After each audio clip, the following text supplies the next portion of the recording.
Hello, everybody. Welcome back to the Rams Review podcast. After another two wins, that's four on the spin for Derby now. And so Nigel Owen is here to discuss this with me. Nigel, good evening. How are you? Evening, Jack. My last appearance, I think, was before this when we were starting to criticise and complain about things. But I think we said at the time then, two wins in a week makes a hell of a lot of difference, and four wins in four. Well, yeah, very different perspective on the world right now.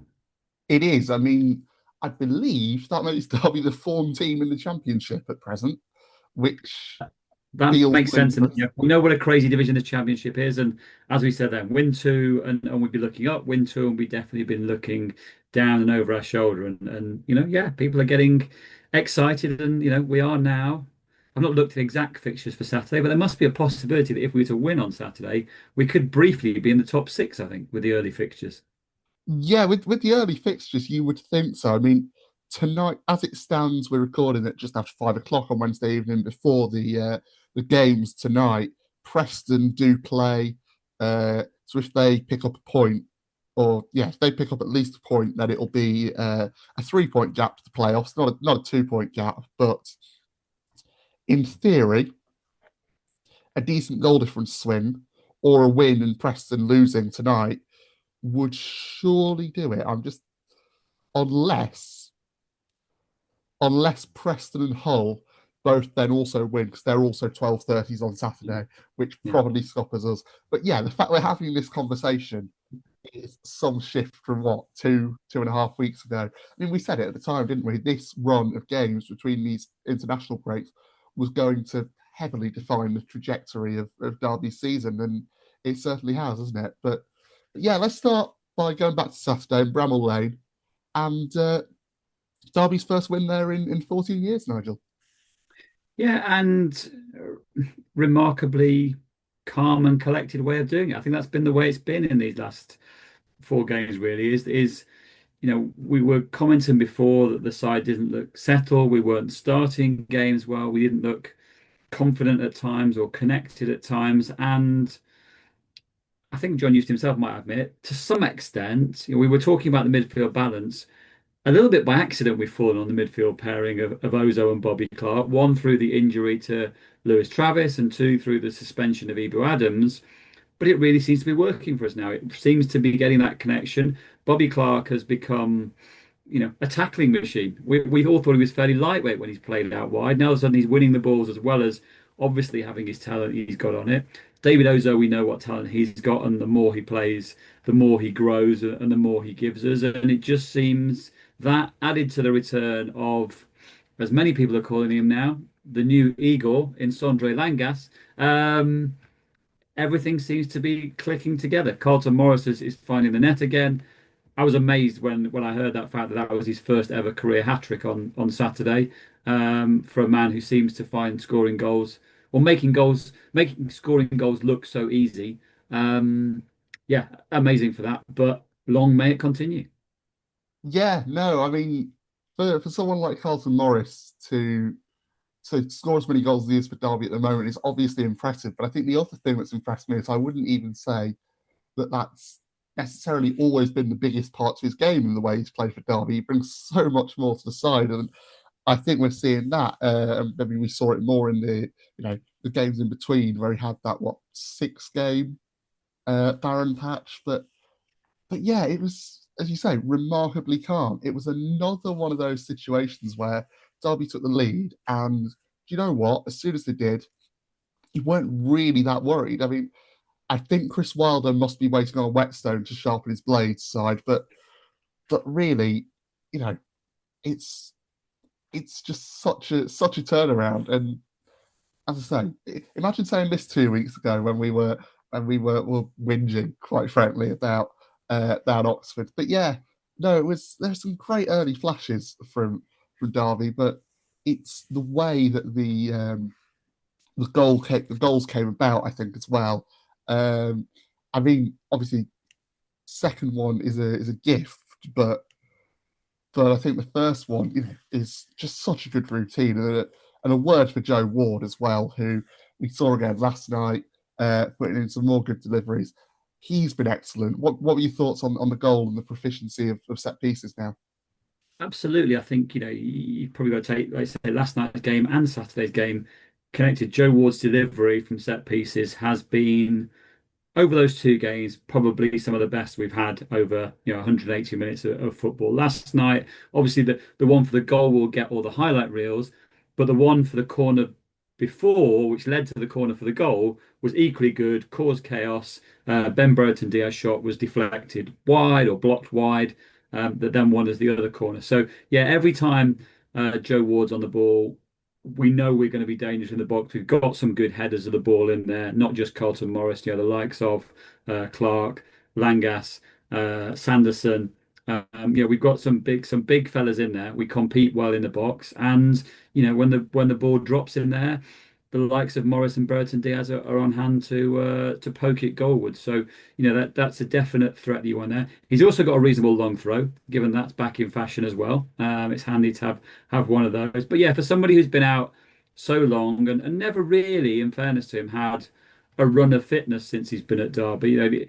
Every time he plays, he's sort of shown flashes. I remember back to the game away at Portsmouth, I think it was in League One, when he scored twice, but actually he played more in a central midfield role that night and didn't let Derby down at all in what was a top of the table clash. You know, I'm really glad that he's now going to get a run in this right wing back role, and has a chance to make it his own, as somebody said slightly flippantly. But if somebody told you we got a £2 million right back stroke right wing back at the moment, on the evidence of the last two games, you just said that's Joe Ward.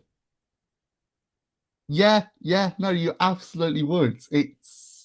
I mean, it was his first start, I believe, in the Championship at Derby since I think it might have been the 4-0 win over Portsmouth back in December on Saturday.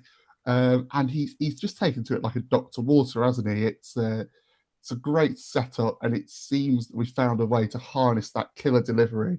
There have been questions around Joe Ward's defensive capabilities at times throughout his career, but that kind of attacking intent as a sort of wide midfielder has always been clear to see. So I wonder whether having such a solid back three has complemented that. Obviously, Langas able to come and cover, having that confidence that if he does step out to support as well, he's able to track back in time.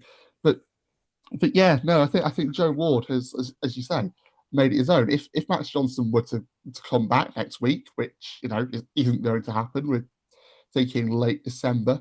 Um, I think he'd struggle to get in the team right now. And Joe Ward, yeah, is in a fine vein of form. I think it points actually to something that John Eustace said last night, where he was talking about everybody feeling valued and everybody having that opportunity. There was a lot on kind of dynamics post match, which I think in a time where it feels like a lot of managers maybe swallow the same coaching manual, uh, maybe get overlooked a little bit. It was this sense that they're all in this together, you know, there for each other to push on, push through injuries, recover. And we saw it with Salvesen last night, and I feel like similar sentiments apply to Joe Ward. But as we went on Saturday, it was a relatively comfortable first half. There were then, a couple more chances on the counter. Brendan Diaz with that long shot, Matt Clark heading wide.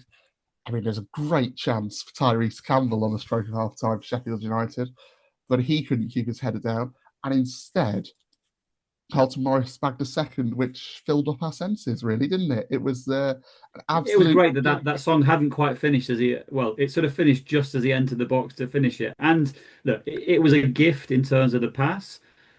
But yeah, Carlton Morris still had a lot of work to do from that angle there to finish it as calmly as he did. I think, look, it was the other side of the goal, but it was sort of reminiscent of Jack Marriott at Leeds to me, the way it was sort of so calmly tucked away over the keeper into the far corner.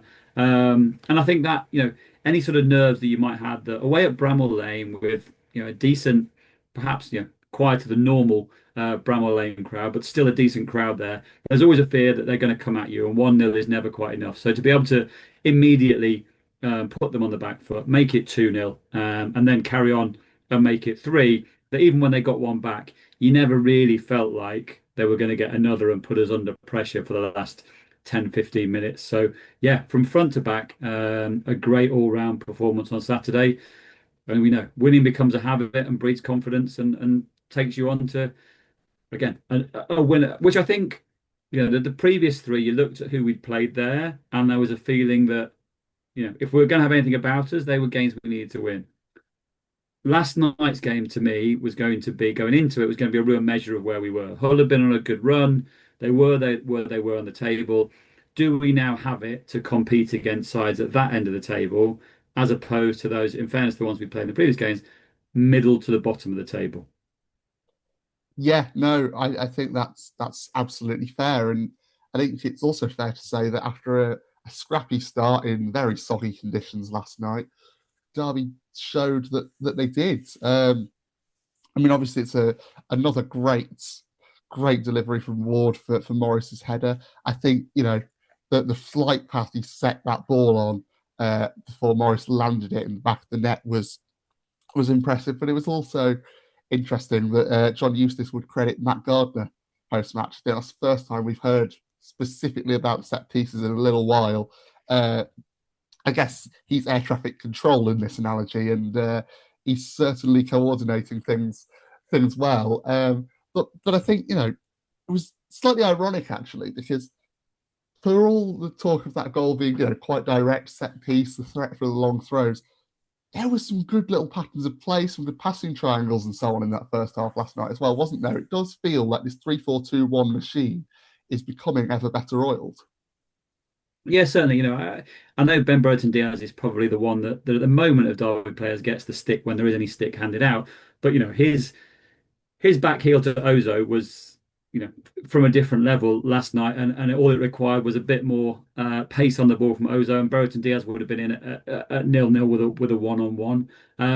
But yeah, look, Bobby Clark on the, like we said, I don't think there's ever been any question about Bobby Clark's ability on the ball. What we'd seen out wide was he just looked a little bit lightweight and wasn't in the game enough. But him having moved into the middle seems to have brought out the best in him, both his strength and tenacity. But like you say, just getting on the ball, bringing everybody into play. Every time we get the ball at Agyemang, he wants to run at somebody, or he's got a yard on them because he's just too quick for them. The times he stays on side. But so that causes the problems down there. That was where the penalty came from on Saturday, was his never say die attitude to keep going and keep running at people. He doesn't seem to be one of these wide players who, if he doesn't beat his man in the first one or two, gives up and doesn't know what to do. He keeps going, he keeps going, he keeps going. Morris in the middle, like you say, it's not just about his goals, his layoff play, his hold up play, his nous as about to when to try and battle the centre half, when to go down and win the free kick. Yeah, all over the park. We're now finding, as you say, those triangles, those partnerships, those trios of people coming together, players knowing where each are going to be. And guess what? Hey, look, it's no surprise when you get a settled side that's playing together regularly in the same way and the same formation, that understanding is going to come and happen. We've got to hope we don't pick up, injuries and suspensions from here. There are still three of them on 4 yellow cards. I suspect not all of them are going to make it through the next, what is it, 5 games? I think they've got 4 games that they've got to get through before that's wiped. But look, it is coming together. And funny enough, I mentioned that somebody threw up a stat that said, in these last 4 games, we've been more disciplined. We haven't given away those free kicks in dangerous positions that we gave away previous to that. And we've only picked up, I think this is 6 cautions in the last 4 games, having picked up, something like 25 or 30 in the first 10. So all round, everything is improving. Yeah, it's a pleasure to be sitting here, happy, smiling, and reflecting on goals, wins, and as we said, 2 points off the top six and a hell of a lot off the bottom three now. Too many to worry about right now. Yeah, no, I mean, just to give that figure, yeah, 2 points off the top six and 11 points clear of Sheffield United in 20 seconds. So yeah, right now, Derby, there's no point in looking over their shoulders at this moment in time, is there? It's remarkably far in the distance as these Rams charge up the table. For all the good play, though, Nigel, it was a more difficult watch in the second half last night, wasn't it? For much of it, Hull, you thought surely couldn't be that bad again in the second half for a side that had been so impressive on the counter attack. And they did find that. But I think it's fair to say as well that actually that's the mark of a good team to be able to survive that. Maybe ride your luck a little bit. And then perhaps the mistake from either Panda to gift the ball to Salvesen with his first touch. Perhaps that's justice because that did seem from the replay to have been a foul. He did seem to have handled the ball outside his box about 20 minutes earlier. Yeah, I think to reflect on the game, Derby are clearly the stronger side in the first half and deserved to go in ahead at half time. Hull, as you would expect from a side who were seventh and on the form they've been in, and scored the amount of goals they've scored. That's how they've got there. They've not been a defensive 1-0 side. They've been a side that has scored a lot of goals so far this season. They were going to have a period of possession and put us under pressure, and they did that. But yet again, our defences has stood firm. The back three were very solid. The wing backs did their job. The midfielders in front protected them, and we pressed from the front. Their goal had an element of fortune about it. The way the ball came out of that and just sat there between the guy's legs for him to poke in from a yard away. Had an element of fortune to it, and yeah, I've seen people get slightly overreacted to the goalkeeper handball situation. People claim he should have been sent off. There's nothing in law that says he should be sent off for that. At most it would have been a yellow card. It would have been a free kick, and with the delivery that we've got from Elder and from Ward, as we already mentioned, it could have been a dangerous area to have a free kick from, certainly. But yes, look, the beauty again is that two of the subs that had just been made were involved in forcing and finishing that goal. Weimann closing down the goalkeeper in the first place, the ball falling to Salvesen, and at first glance you could say it's quite an easy finish, just to tap it home because the goalkeeper's not there. But for a guy who's just come on the pitch, his first touch of the ball, he'd only really got sort of about a third of the goal to clip it into. He'd got to make sure he got it over the goalkeeper, etc., etc. Very calm, very collected, much like Carlton Morris's second goal on Saturday. Did the job, and I think everybody in the stadium was really happy for Lars Salvesen to score that, and you saw the hugs and the smiles that he got from his fellow players after the game, the managing team after the game. His first goal at Pride Park, which must be a real relief to him, having come in and played, was it 8 games before his injury in a foreign country, your first time playing football in a foreign country. It must be difficult, and to come back and have a player like Carlton Morris ahead of you in the pecking order, right? You have to accept that there will be players ahead of you. Morris has done well. You're going to have to wait for your opportunity. But when you get the chance, the ball falls to you and you score the winning goal. He isn't going to start on Saturday. He knows that, but it will give his confidence no end of boost that when he gets used again, when we need him to come on into games, he can do what he did last night. And yeah, I think everybody's really happy for him. And yeah, I'm sure he'll got some confidence from starting the bounce in front of the South Stand as well afterwards. Yeah, no, absolutely. I mean, it's such a deserved moment, isn't it, for somebody who has had to, as you say, had battled through so much since coming in with injuries and adapting, and then, yeah, I mean, you would not like to be the person who has to try and take Carlton Morris's spot in the team right now, would you?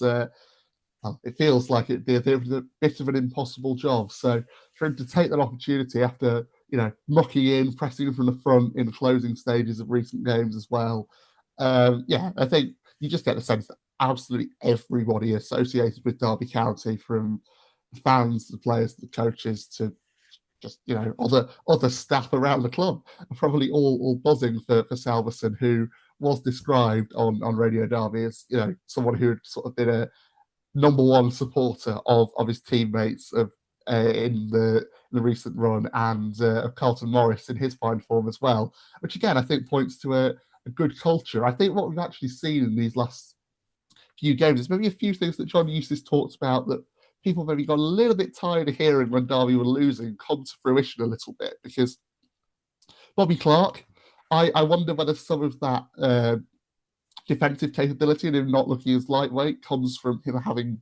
had some games and building up fitness. All that talk of minutes in the legs that became cliche maybe pays off. And I think more than that, Eustace has banged the drum all season about the importance of this being a squad game. And I think we're starting to see that in terms of, Clark came in, Ozo came in, Salverson off the bench, Vyman, as you say. We're really starting to see some flexibility in terms of the changes made. And I think strength and depth is the difference now for Derby, a luxury that we maybe haven't had for a number of years. Absolutely. And we mentioned that the suspension, so there are going to be opportunities for players to come in when undoubtedly one or more of those three on four cautions are going to miss a game. So, Salverson last night put himself at the front of the queue that if Morris does pick up a fifth booking, who's going to start the game? Well, you can't at the moment see anybody other than Salverson getting a start, and go from there.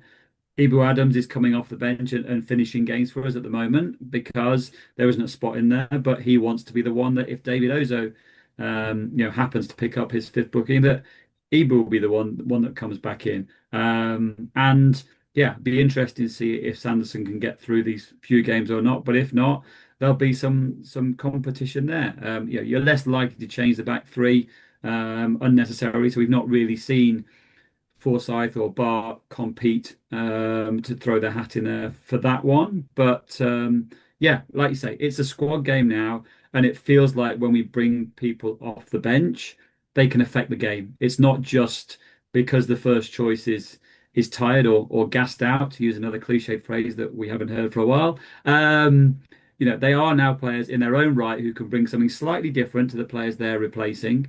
As we've seen with Andre Vyman scoring goals, Salverson scoring goals now, we've had our fair share of subs coming on and making a difference in games. And yeah, as the season goes on and the constant Tuesday, Saturday of the championship, you're going to need to use, as John Eustace said, the full 25 in your squad, not just those, on the bench. Joe Ward wasn't even on the bench for a period of time. He's back in the match day 11, the starting 11 now.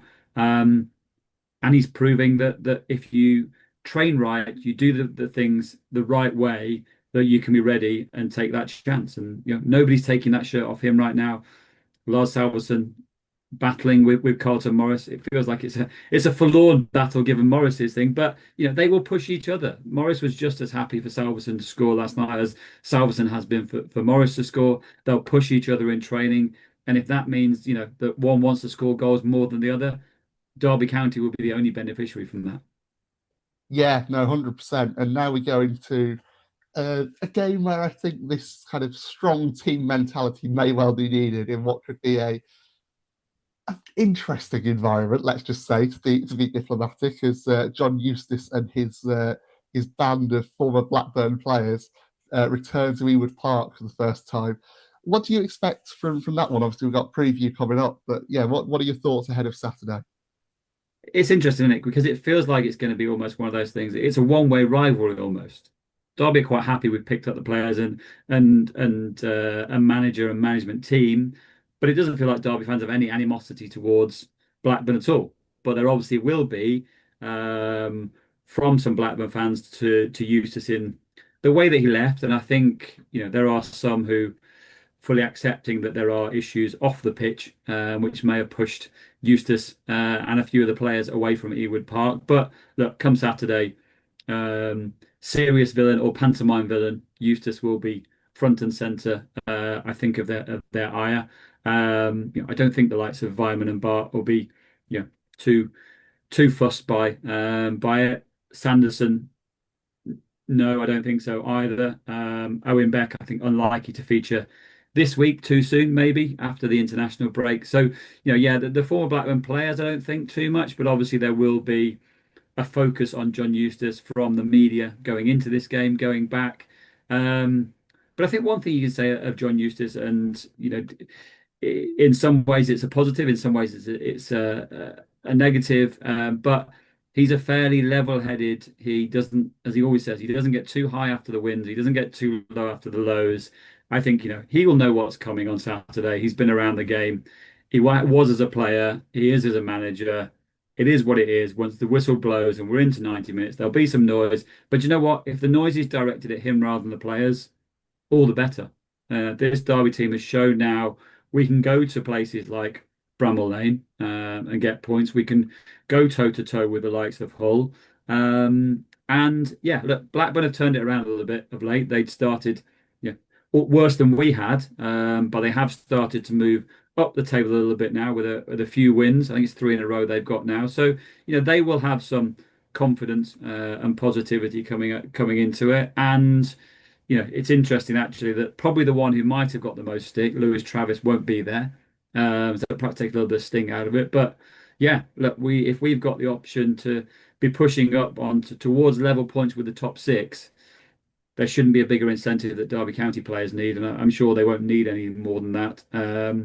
There'll be a strong Derby following, as there is. It's sold out well in advance again. So hopefully we ruin their 150th anniversary party.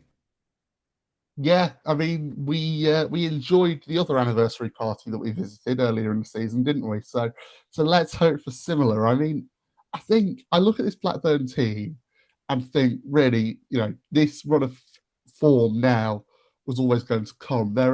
They are a decent side of some really, really dangerous players, and I think for Valerian Ismail, it just needed to click to an extent.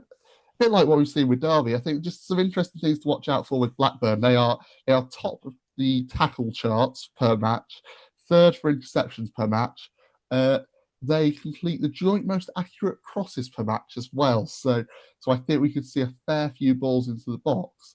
However, uh, they do miss a fair few big chances there. They're fifth on that front. So I think we could see some crosses into dangerous areas that maybe don't quite come off. Derby still bottom of the average possession charts, by the way. So Blackburn may well have more of the ball, but I don't think I say that with them being 14th in that list. So that tells you something about Derby, doesn't it? But I don't think that is I think necessarily a bad that thing. stat is gradually turning around. I think yesterday's was about a 50-50 one, I think, last It night. is. So It is. it is shifting slightly. And a bit like on Saturday, yes, the opposition are going to have a lot of the ball when you're 3-0 up. You can sit back and get the cigars out and let them play in front of you. There's no problem in that. So, it was probably an even possession in the first half, but then, yeah, 2-0 up in 46 minutes. The home side are going to come at you a bit more. So, yeah, I think that's shifting a little bit. Perhaps we'll move up that table, but, I'd rather be lower in that table than higher in the points table. Exactly. And I think, do you know what? In terms of system, just to break this down a little bit again, I mean, I know I went through it to an extent last week, but I think that's part of the beauty of this sort of 3-4-2-1 is that you can play it in so many different ways. You can be ready to spree a counter with the wing backs and runners like Ajimang in the transition, but equally, there's enough kind of combinations and enough link ups that you can try and keep the ball as well, which I think people don't always perceive for the back five, which is often seen as so defensive. I think with Ozo and Clark in there, Derby are trying to play through the lines, aren't they? And I think that's why we're seeing it. It's not the same kind of 3/5 at the back that we saw with Travis and Adams in the middle at Ipswich, is it? So I think there is a sense there, and I think, to be honest, it'll be a really competitive game because both sides should be bang up for it. And just to kind of pick out a couple of danger men again, we'll get more detail on this from Ryan Hildred, but to pick out a couple of danger men, I think realistically, I would look through that squad and be particularly worried, surprisingly, about the quality of someone like Todd Cantwell, who just seems to have it in his locker. I mean, he's had quite the start to this season, 4 goals and an assist in 8 games. He is a doubt for the game, though. So after a knee injury, first game after the international break, so that could be a relief. And actually, there's a fair few injuries in this Blackburn side. Scott Wharton, Hayden Carter, both at the back, leaves them with not too many centre-back options. Jake Garrett in the middle, Augustus Cargbo. So this is a depleted Blackburn side as well. So Derby really should be looking at this, thinking Yeah. they can go and get the win. Systems will be interesting because I think I'm right in saying that Blackburn's win last night was their fourth on the road this season, which means, by my very simple maths, they've only won one at Ewood Park this season. So, as we know, the home crowd can get very antsy if they don't see good performances and allied with points at home. Yeah, and then you have the Eustace factor. See some moans and groans emerging from the home crowd. Yeah, No, 100%. I think it'll be a fascinating one. But yeah, as I say, preview coming up, and I'll give you the latest on Derby County women as well, who after a midweek defeat to Stoke got a win on the road themselves at Liverpool Feds. But we will now move into uh, a bit of talk about the accounts that have come out. I believe Derby the first to release them in the Championship this season, which is testament to the shift in the club over the past few years. But yeah, in a moment, Nigel, I'll get you to break them down.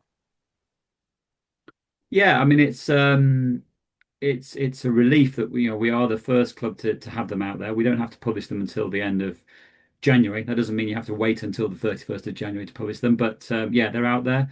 It means you don't have that much to compare them with. You've got to compare them with last season's from other people. Now that they don't shift too much from season to season overall, if you're comparing the whole league, individual clubs will do. Parachute payments obviously a big part of clubs' accounts and revenues in the championship.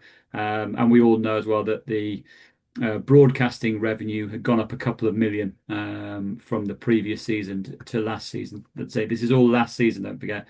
This is nothing to do with this season. But all in all, look, revenue, Derby were about mid-table if you compare and add on the extra broadcasting revenue. Wages were fairly mid-table. Matchday revenue above mid-table, which you would expect off the attendances we're getting. I think the thing that shocks people always when you look at football club accounts is that 99% of Derby's revenue went on wages. But that is the way of the world in football clubs. That's just seen as okay in a world where an 11.1 million pound loss that Derby made was a 3 million pound improvement on last year, give or take a few £100,000, and that's seen as okay. That is the world we are in football right now. David Clowes now has he's now put about 63 million pounds into the club, aside from purchasing the club in the first instance. So his contribution is getting up towards 100 million pounds right now, and that's where you have to be in at the moment what is a mid-table championship club. The only way he will see a return on that money is if the club can keep moving upwards, onwards, and into those playoff and top six positions, and happen to get into the promised land of the Premier League.